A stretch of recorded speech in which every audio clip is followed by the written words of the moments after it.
All right, we're listening to reporters throw questions at the president there side by side with the Prime Minister of Ireland, who was talking about trade and tariffs. So let's get right to it. It's a tit for tat over tariffs for sure. There's been threats, there's been retreats, then there's been more threats and more retreats. It's a trade war like we've never seen before, and it's worth right now. One of our closest allies. Good afternoon, everyone. I'm Kira Phillips. When Trump told Canada he was going to slap them with tariffs, Ontario's Premier, Doug Ford, said, "Oh, yeah? Well, how about this? If they want to try to annihilate Ontario, I will do everything, including cut off their energy, with a smile on my face. They need to feel the pain." He smiled, and then Trump raged. The next thing Canada knew, it was getting slapped again, this time with double the tariffs. Then when trade relations were on the verge of collapse, came a late-night phone call between Premier Ford and Commerce Secretary Howard Lutnick. Well, as you can see, the power is still on, and Trump has now reversed his decision to double levies on steel and aluminum. Doug Ford now saying he loves the American people. He doesn't want to hurt us, but he must stand up to Trump and stand up for his Canadians. We love Americans. I love Americans, spent 20 years of my life there. And I know Canadians love Americans and vice versa. In saying that, we will not back down. We will be relentless. I apologize to the American people that President Trump decided to have an unprovoked attack on our country, on families, on jobs, and it's unacceptable. Let's work together. So what will it mean if the Premier and the President can't work things out? Let's ask him. Ontario's Premier, Doug Ford, joins me now. Good to see you, sir. Well, great to see you, Kira, and thank you so much for having me on. And every time I get on, I got to tell the people of America, I absolutely love them. So do Canadians, and I know it's vice versa. So we need to get through this. Well, let's talk about how you're going to get through this. Tell me about this phone call you had with Lutnick. What did Lutnick say to you last night that made you change your mind? Well, Secretary Lutnick gave me a call and put out the olive branch. I just mentioned that we need to move forward the USMCA deal, at least the discussions, and building a relationship like anyone would. And I appreciate him giving me a call. He's agreed to meet with me tomorrow with a few other folks. And let's move forward. When you see the market tumbling and consumer confidence is down, inflation's going up, and there's a stall on investment in both countries. It's hurting both countries. Let's sit down and negotiate.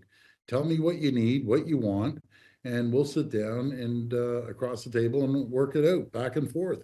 That's what we need to do, rather than going tit for tat. Let me ask you, and I want to get to more of the conversation with Lutnick in just a second and how you're going to negotiate with him. But the majority, as you know, of world leaders, Premier, and especially Republican lawmakers, end up kissing the ring eventually. You've even said that Republicans that you've talked to don't agree with Trump's tariffs, but they're just too scared to say anything and stand up to the president. You say you won't back down to Trump. So how is this not backing down? Explain your method. Well, any time someone's negotiating, negotiators would be foolish. If someone gives you a call, reaches out with an olive branch and asks you to sit down, you'd be foolish not to. So out of respect on both sides, fair enough. Hold off the 25. Yeah. And you're going to be here tomorrow with Lutnick, who has said, and I'm quoting him here, tariffs are the most important things to America and would be worth it even if they led to a recession. How do you negotiate with that? Well, I'm sorry, Kira, you broke up there. But basically what we have to do is continue building a relationship, sitting down, seeing what they require on the USMCA deal. Let's move forward because there's uncertainty. There's uncertainty with the people, investors into the market, and the market's going down. You said that you were a Trump supporter until Trump. I know. Can you tell? Are you hearing the audio issues too? Yes. Yeah, I am. You're cutting out. That's all right. I'm so sorry, Premier. Well, I hear you right now. All right, let's try and get through this because I really want to make it happen. It's a big deal for us to be able to have this conversation. So we're going to let it breathe as long as we need to. You can hear me and I can hear you. I do remember at one point, Premier, that you said you were a Trump supporter until Trump pulled out the knife. Does Trump scare you at all? No, he doesn't. He doesn't scare me. You know, I always respect the president, no matter if it's President Trump or President Biden or Obama or all the presidents. And if you like him or dislike him, agree or disagree with him, he's a smart business person. He's a shrewd negotiator. And we just want to get moving forward until both countries can have stability and a reassurance where we're going. Because right now it's hurting the American people, it's hurting Canadians. And we just want to move forward on this. We're the two closest allies in the world. Your number one customer in the world, and America is our number one customer. As we're going back and forth against each other, China's laughing. They're building up their arsenal of critical minerals and controlling 90% of some critical minerals around the world. They don't have the critical minerals down in the U.S. that they need. And who's their closest ally and friend? Ontario. We have more than anywhere in the world. And there's no place I'd want to give it to more than our closest allies, the Americans. You know, Trump already clashed with Prime Minister Trudeau, or as he called him, Governor Trudeau. You met with the new Prime Minister, Mark Carney, just this morning. You talked about tariffs.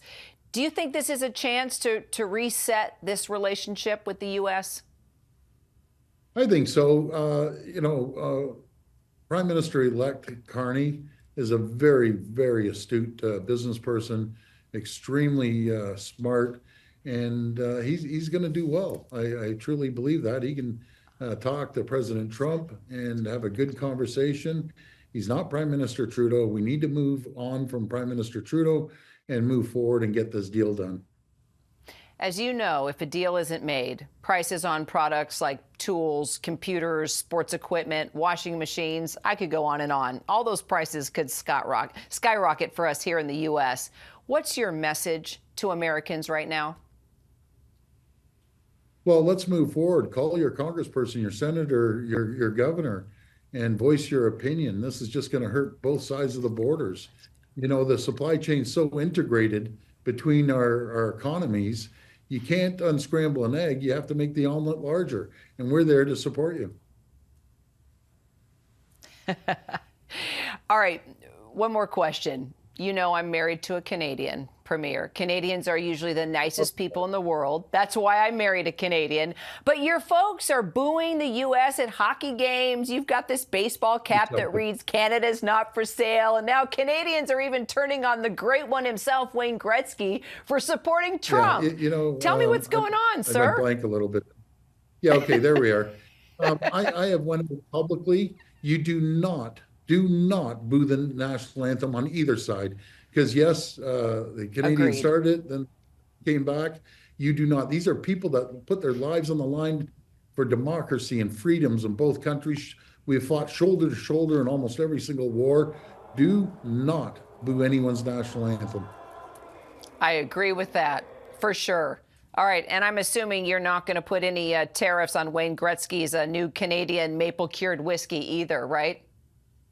I love Wayne, and I also mentioned I think he was treated unfairly by Canadians. You know, Wayne's not political at all. He's a patriot. Yes, he has lived in the U.S. He loves the Americans. His kids and his wife are American, but he's a very patriotic Canadian. He's never given up his passport, and you know he's just a great guy. And I think he was treated unfairly.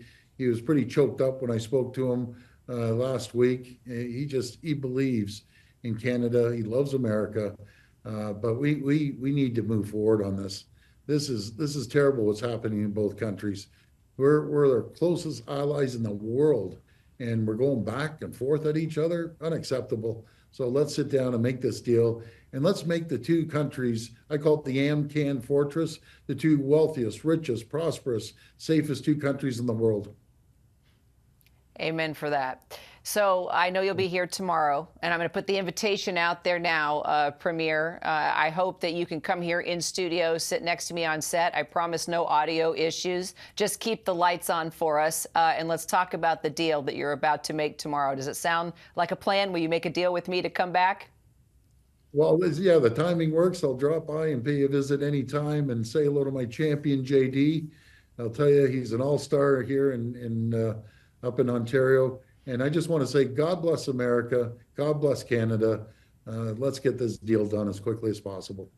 Ontario Premier Doug Ford, appreciate your time, sir. Thank you. Thank you.